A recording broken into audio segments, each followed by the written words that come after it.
So a lot of people realize that 1-2-1 can't actually be like visually hit confirmed. You're really just looking for interrupting of the opponent. But Dragunov, on the other hand, does have a few options that are notably hit confirmable. So the one that's kind of antiquated but is still around is down 4-1-3. If you notice Ling's leg, she gets swept over to the side, and using down 4-1 as sort of a buffer, you can react to the third hit and get it out in time. One thing of note is if you look at the non-counter hit version, her leg does not get swept over. So using that little absence of the animation is what you're actually going to be hit confirming off of. Super important, and a lot of people will mistakenly do it. Down 4-4 by itself is NCC, but there's no way to effectively hit confirm the initial down 4, and there's just not enough time. Versus the timing on like this.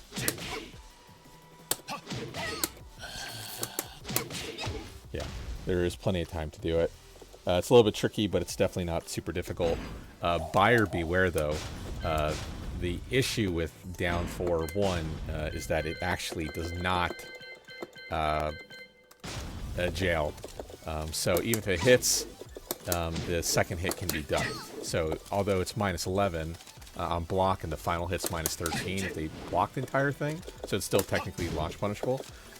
Unless it's counter hit, it will not jail. So be very careful versus the type of player you're going against.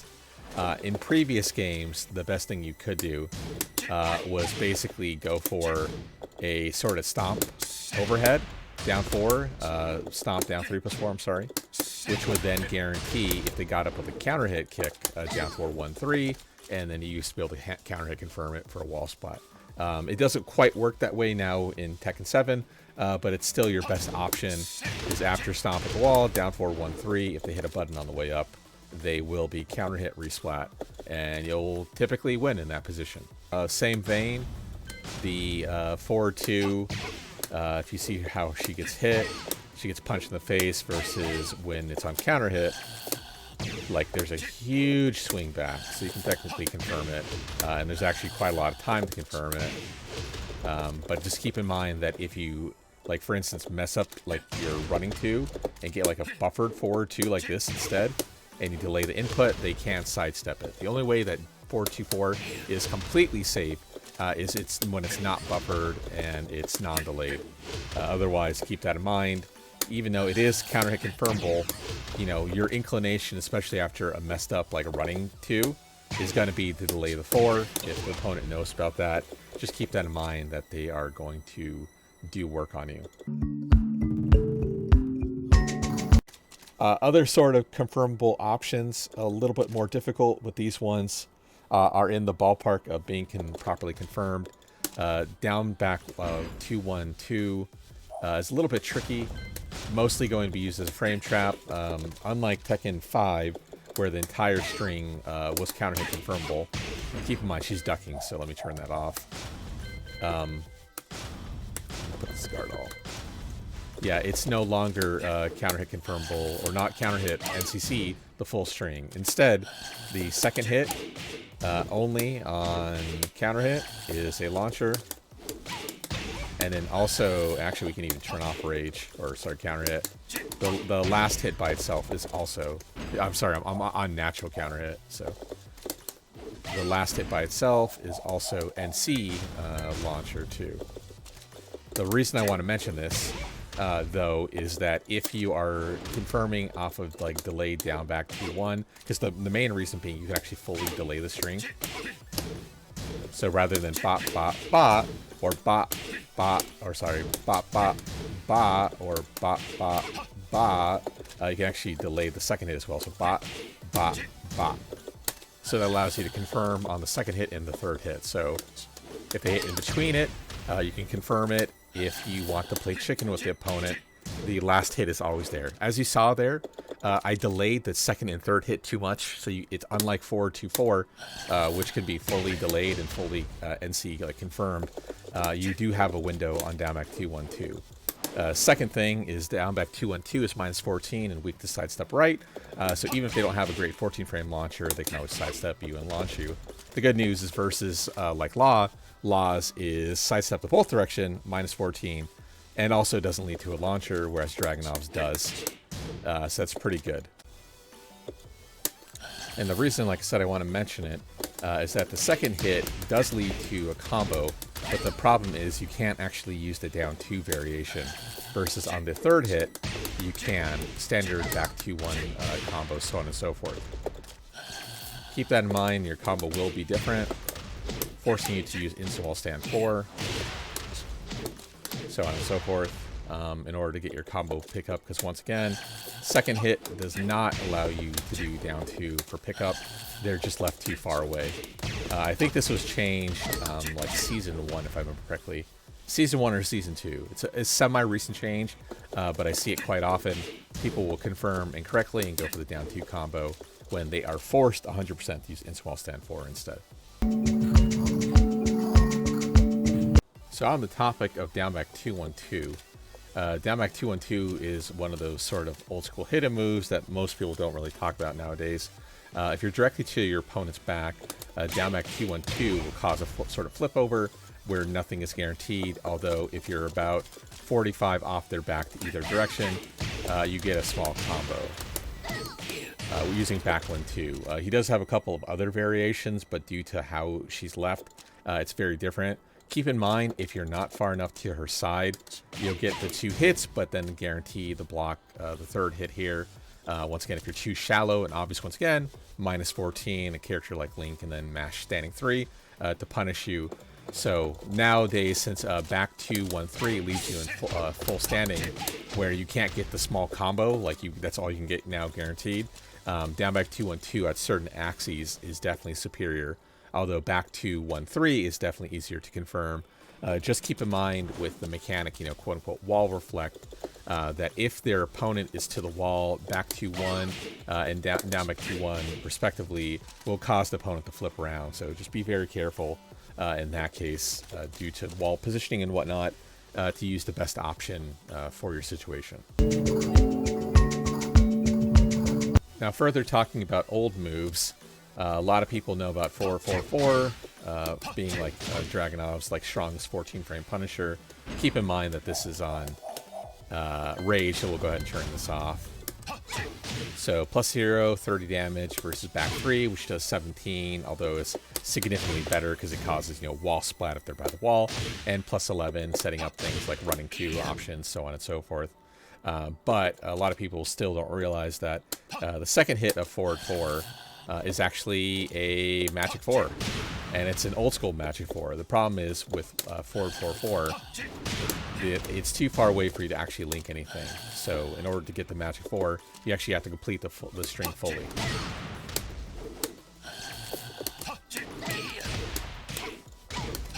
So on and so forth. A little bit antiquated, obviously. It's not the best by far, but that option is still there for people who want to play chicken with you. Although keep in mind, it is a 0-way mix-up, so if they know it's high, they're going to duck it. Just be very careful. Obviously, he has a low extension with forward 4, down 4, which is NC, which still a lot of people don't realize that. But yeah, just be careful. Most people are going to duck, especially if you've been playing long enough. Although it's nice that he does have that. Back 2 can use a little bit of help, but at the same time, the hitbox on back 2 extends so far to the right that it's actually really strong against characters with auto sidestep right options. There's quite a few of them, and let me go ahead and show you, again, especially against a character like Fang, who wants to heavily rely on up 4-2 to help break the pressure options and whatnot. Back 2 consistently stuffs out the option. You can see how far to our right we're actually getting hit him. And I'm going to go ahead and delay the input somewhat. And also, we haven't mentioned it in a while, but even an option, like hop kick, back 2 is still naturally strong against it. Because if they ever go airborne, we get into a situation where, let me go ahead and turn this off, where we get a float option if they go airborne. So against characters like Fang and whatnot, very, very strong. Simply because it gives you somewhat of an option select there. The frames aren't working out perfectly well to show you the example, But yeah, when a heavy like airborne meta versus a sidestep option meta, back 2 is particularly strong. I still want to see it buff somewhat in the future, but back 2, don't sleep on it simply because at +8, wall stand 1 +2, wall stand 1, and so on and so forth, has 1,000,001 options, and it kind of acts like a snap kick, where if you think the opponent's ever going airborne, back 2 is still not a bad option at plus frames. Just keep in mind, though, that while it does have a beefy hitbox to your right, his left there, there are other options that will completely ruin your day, like that.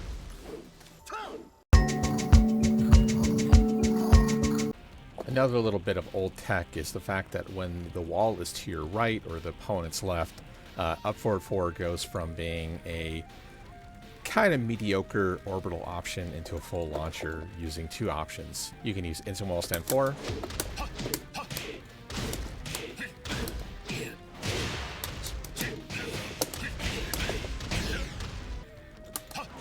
otherwise you can use the more popular down 2 kind of strategy nowadays, although personally I'm not a fan of it. As you see there, really axis dependent and a lot of issues when it comes to the combo potential. You're going to be using your standard, down back 3, wall stand 4 sort of combo structure, but overall it's really going to hurt your performance. Instant wall stand 4 out of up forward 4, in my opinion, is well worth the effort due to the ease of use and the fact that the combo potential is very consistent and nowhere near shape or form gimped in any way. Dragunov's back 3 +4 punch parry does a similar thing when the wall is to his left.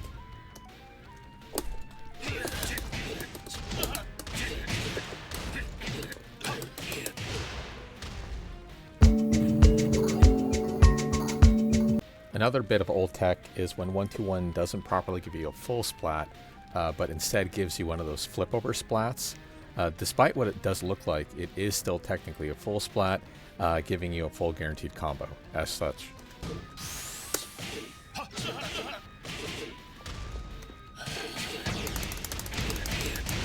So despite my best efforts to tech there, and even though I was flipped upside down, it was still a full splat and full combo. Such options such as back 2, wall stand 1 +2, so on and so forth. And actually, depending on the character size, some options are unlocked.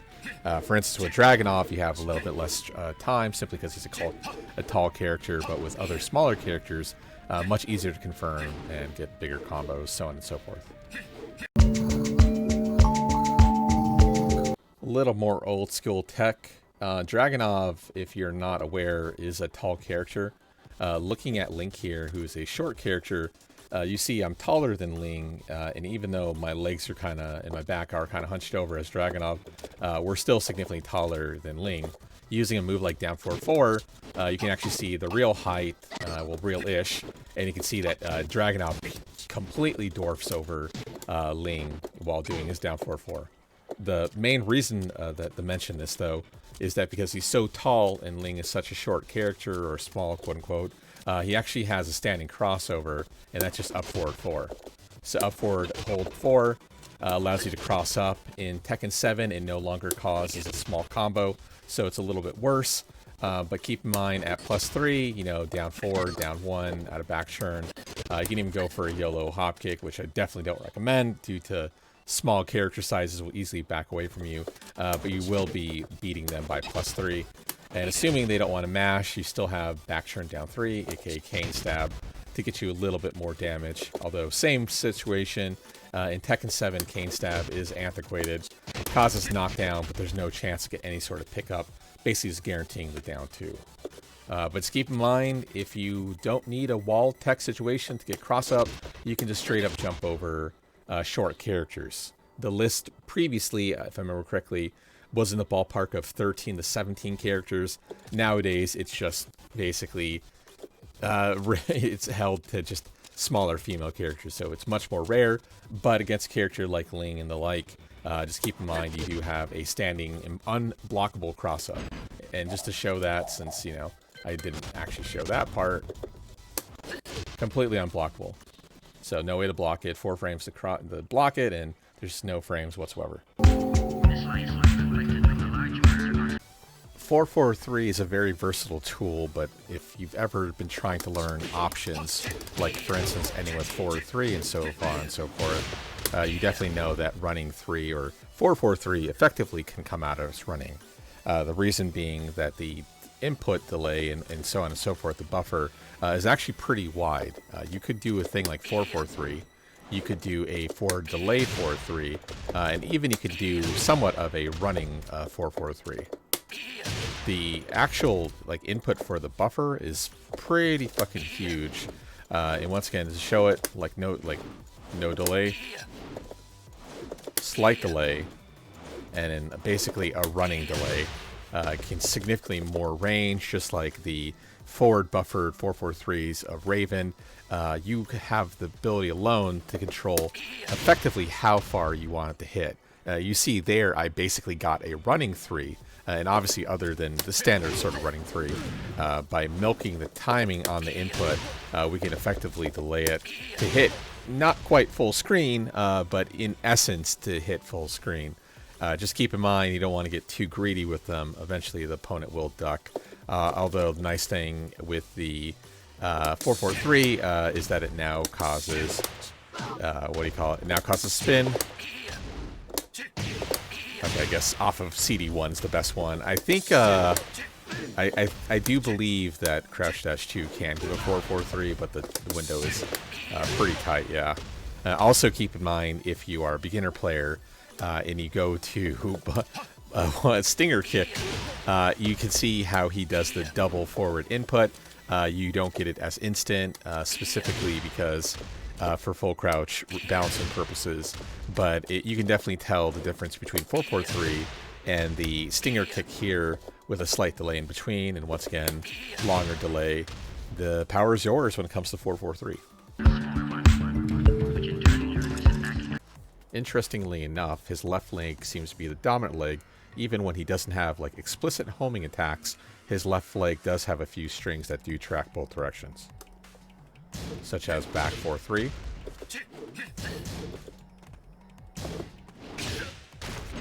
and also this one will be a little bit harder to show, but pendulum kick, aka standing 4-3.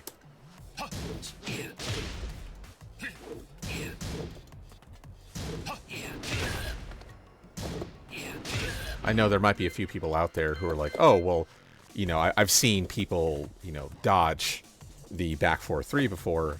Main thing of note with back 4-3 especially is that a lot of people do know that it's a high string option, but specifically both 4-3 and back 4-3 effectively work as sort of an option select, in the such that for the case of back 4-3, if they duck or if they commit to a move, not only does the second hit track, but then the first hit will give the NC option. Similarly, 4-3 will also give counter hit when you're at plus frames.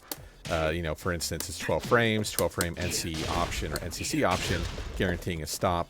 So both of those moves actually do have some sort of extension, but we do also, like I was trying to say, have to note about back 4-3. Certain characters can actually get out of the way of it, and using a move such as Dragunov roll can actually escape the option. One of two reasons. The first reason is that the actual roll itself, if we can go ahead and show, for instance, a kind of phantom weird move, it would be like down back 3 Stingray, where sometimes, even though it doesn't properly track, the hitbox extends into a weird position where, for instance, you'll still get hit by Stingray. But if you see when we step to his back, we're not actually to his back, we're mostly to his side, and he's left forward facing. But if we actually use the roll in this situation, we actually completely get to his back. So the roll options does give you a little bit more extra juice to get to their back, but at the same time is not super noteworthy. There are a few characters and setups where the sidestep 3+4, the roll is really good to getting out of the way and getting to their back, but your mileage may vary, very, very difficult and not super great because you take a while to recover still. So for instance, like as such. Open field, if you perform an up forward 4 while the opponent sidesteps to your left or their right, you can get a small combo including a spin option. Just keep in mind that it's hard to predict when this might happen, but using an example such as down 2, we can get the opponent to step into our proper direction, making the hit confirm much easier to do. Now in Tekken 7, Spike OP is gone, such that you can no longer pick up the opponent if they improperly get up, but the instant wall stand 4 reset is still there. Basically, by using a timed instant wall stand 4, if the opponent doesn't do any sort of input, you'll get a small combo reset. For that reason alone, if you know that the current combo you're doing will not be enough to kill, it might be worth going for a reset simply because it might be an unexpected option. Just keep in mind that regular reset rules apply. You don't get an extra spin, you don't get a floor break, you don't get an extra wall break, so on and so forth. Here's a simple drill you can do. Down forward 2, 4-4 into forward 3 reset option. It's a quick combo that allows you to practice both your forward 3 canceling as well as the reset itself. Here's the reset in slow-mo. It's a very straightforward CDC option into a timed wall stand 4. Just keep in mind if you do the input too early, you'll kick the opponent far away. Thanks again guys, part 2 probably coming out sometime next week.